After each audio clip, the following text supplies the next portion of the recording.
Welcome to our Devil. Today we are taking a look at r/am I the antagonist. Our first story is from Throwaway Gay House 200. Am I the antagonist for not letting my cousing get married in the family summer house for free? Okay, so I am looking for outside opinions here. I can preface with the idea that I don't think I am an antagonist here. My partner however thinks it's a difficult situation and thought this would be a good idea. Since she lurks here all the time and a lot of the responses are good. Also not native English speaker. So I am 28-year-old woman. I am gay, important to the story. Now my mother is a single mother. She comes from a big conservative Christian family. My mom was easily the black sheep. She had me at 16, which in itself was a big issue for my grandfather. We lived with my grandparents until my mother at age 25 came out as gay. That was the limit for my grandfather and he disowned my mother and my mom cut all contact with her family. Now my grandparents were rich. Not extreme, but they had a lot of money. Especially a big, summer house. I say that, but it is a really big house with beautiful scenery. Next to a beautiful lake. It was laid down by my grandfather's father and has since been improved upon and renovated. It has been somewhat of a family retreat where all my uncles, aunts and cousins visit regularly during the summer. I visited twice when I was younger and I loved it. Sadly, when COVID hit, my grandfather and my mother sadly passed away. Now, this made my grandmother reach out to me. And I liked that. She wanted to make it up as much as she could. Sadly, last year she passed away as well. She left token sums to all her children and grandchildren. But in compensation she also left me the summer house.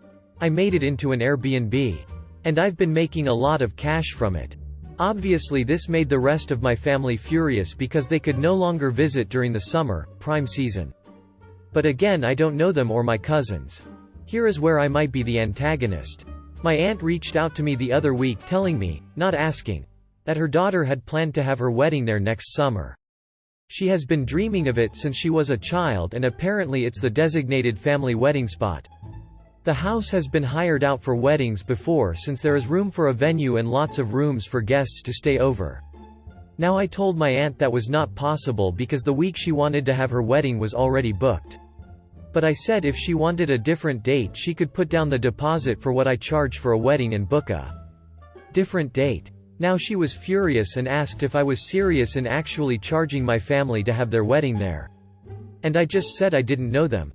Have not met them in person since I was like 6, and yes I would because weddings bring in a lot of money. Her family has been blowing up my phone and social media calling me an antagonist. So am I the antagonist? Comment by Background Panic 806. Not the antagonist. It's yours. I'm guessing the aunt could have reached out at any time before your mum passed. Yet didn't. You don't owe them anything. Comment by Envious O. Not the antagonist. Like you said, you don't know them. You sure won't know them when they approach you wanting something for free after years of no contact. Don't set the precedent to their entitlement. Comment by Straight Singer 2912. Not the antagonist. You absolutely have to have them put down a deposit, if something gets broken or damaged. They will accuse you of not being understanding of family. In the interest of compromise. If you want to let them use the house, tell them a few dates that the house is free. And charge them half so you don't feel screwed and they don't feel like they're like everybody else. And also to set an important precedent that for any future family events, there are no more freebies. But it is also completely okay to bill them 100% like you would anybody else. The house was a gift to you. It is no longer theirs to commandeer at their pleasure. Our next story is from Throwaway 372,828,282. Am I the antagonist for laughing in my mother's friend's face when she told me to go to my room? I, 25. F. Don't speak to my mother. Like at all. I had to go to my mother's house today to pick up an important document that I left behind when I moved out 7 years ago. As soon as I got to the house, my mother suddenly had a massive emergency and realized that it was apparently her friend's funeral today and she completely forgot about it. I couldn't help but internally roll my eyes. As there is always some drama, hence why I have gone no/very low contact. She asked me if I would watch my 2 younger brothers, 7 and 11, whilst she went to the funeral. And I said absolutely not. As it's my only day off. I have plans. And I have no relationship with them due to my mother stopping them from seeing me for years. I just wanted to get my birth certificate and leave. My mother asked her friend if she would babysit and asked me to stay for 10 minutes until her friend came. I didn't even get the opportunity to say no. Before my mother left the house. I was seething but resolved to wait 10 minutes. My mother's friend turned up and started berating me for not agreeing to look after my brothers whilst my mother went to the funeral. I said, I don't have anything to do with my mother. It's my day off work. And I'm under no obligation to look after anyone else's children. My mother's friend then told me to go to my room. I laughed in her face and started to leave the house. And she asked me where I was going. And I told her, my room. At my apartment. That I pay for with my big girl job. Because I'm an adult. Not a child. And don't ever speak down to me like that again. And I left. My mother has left me loads of messages and missed calls saying I'm in awe for the way I spoke to her friend. I do admit I look kinda young, but I still am not happy with the way my mother's friend spoke to me. Am I the antagonist? Comment by Fantastic Focus 7056. Not the antagonist, the audacity to try and send someone else's adult child to their room. I would have laughed too. Comment by Ewan. I may be ta because my mother's friend didn't know me and may have genuinely thought I was a minor as I do look very young for my age. It really wouldn't matter. You're not the antagonist now and you'd have been not the antagonist if you had been a minor. She had no business speaking to you that way regardless. The fact that adults can quite often get away with behaving badly towards children because children don't usually have the ability to do what you did here doesn't mean that their behavior is good. It just means they can get away with it. She behaved like an ass. And you spanked her. Comment by Northeast Norwest. Not the antagonist. I actually quite admire your refusal to get drawn in. Our next story is from None.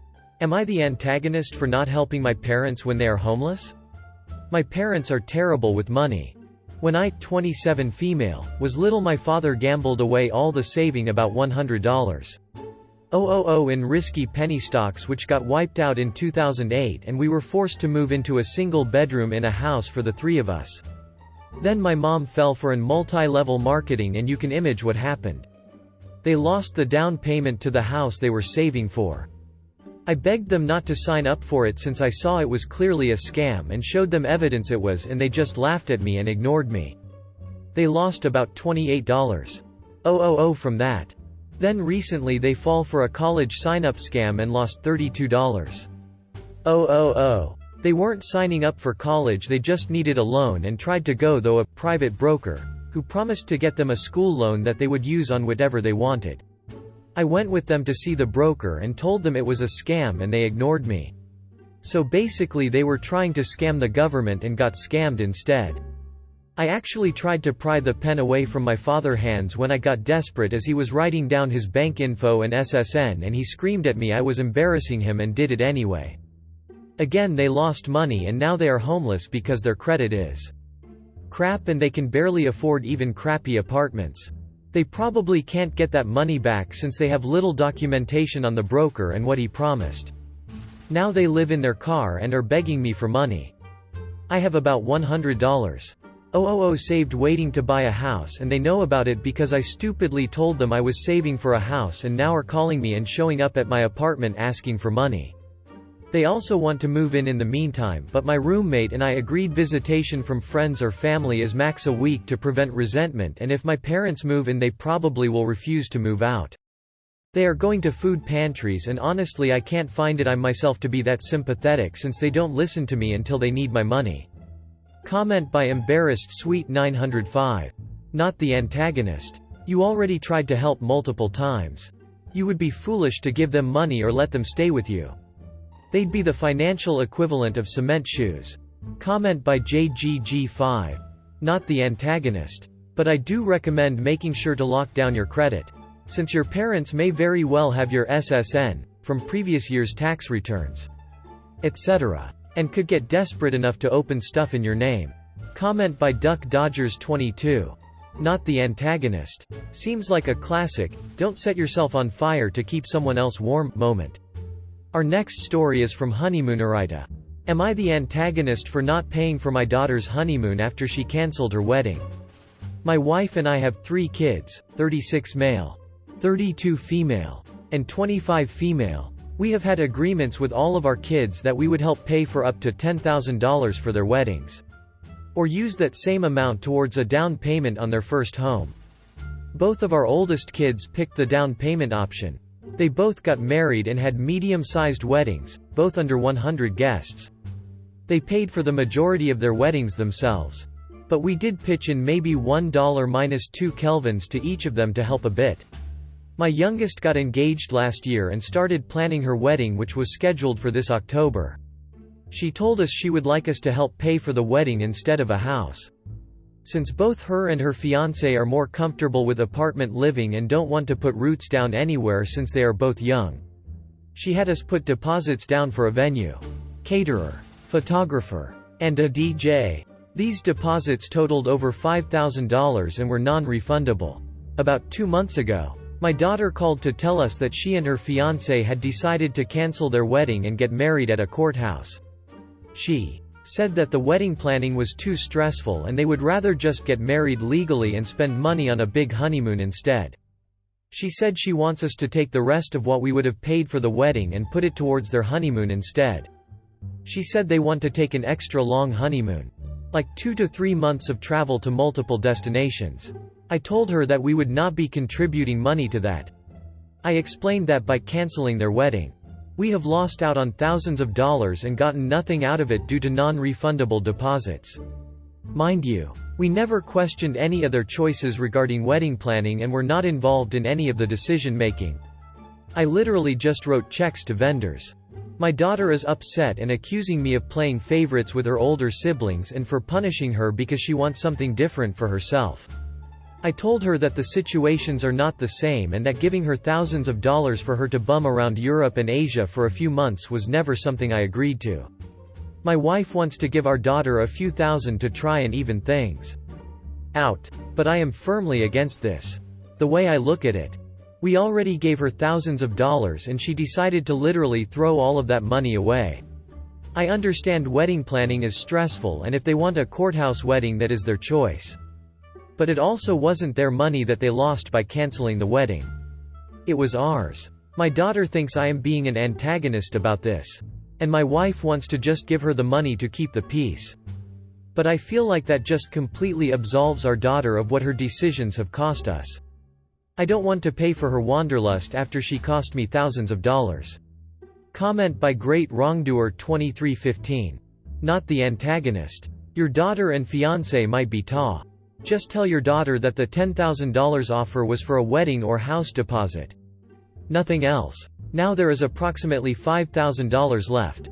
The $5,000 remainder can be put towards a house deposit at some point in the future if, or when, they want to buy a house. Comment by Your Little Birdie. Not the antagonist. Throwing away your money was an move and I wouldn't give her more personally. If she had asked for the money for a honeymoon up front because she wanted to do a courthouse wedding instead, then that's one thing. But to be so disrespectful with your gift and then ask for more, that's just incredibly entitled. Comment by Subsailor 1968. Not the antagonist. A long honeymoon is neither a wedding, that you already lost money on, nor a down payment on a house.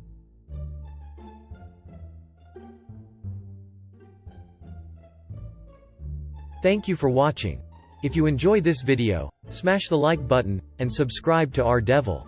See you in the next one.